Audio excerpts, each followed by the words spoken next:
If you want to change the theme in Gamma app, you're in the right place. In this quick tutorial, I'll show you exactly how to switch your presentation's look in just a few clicks without losing your content or starting over. This is a really useful trick if you want your slides to feel more polished, match your brand, or simply try out a fresh new style. And if this video helps, make sure to hit the like button and subscribe for more simple software tutorials just like this. Alright, let's jump in. First, open your presentation inside Gamma app. Once your project is open, take a look around the editor for the theme or design option.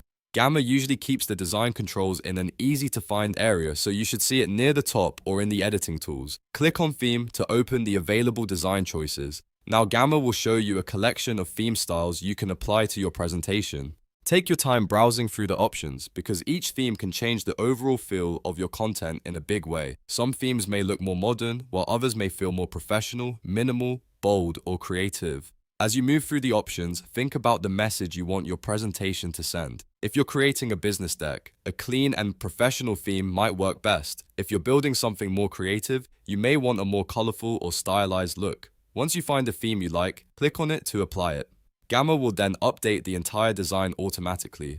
The great part is that your content stays in place, so you do not need to rewrite anything or rebuild your slides from scratch. The app simply changes the presentation's visual style while keeping your text and structure intact. After a moment, the new theme will load, and you'll be able to preview how your presentation looks with the updated design. If it doesn't feel quite right, you can always go back and try another theme until you find one that fits better. That flexibility is what makes Gamma so helpful for fast presentation creation. You can experiment with different looks in seconds instead of spending hours manually designing each slide. So to recap, open your presentation, find the theme option, browse the styles, select the one you want, and wait for Gamma to apply the new design. That's it. Your presentation now has a fresh new theme without losing any of your existing content. If this tutorial helped you, please give it a like and subscribe for more step-by-step app guides. Thanks for watching, and I'll see you in the next one.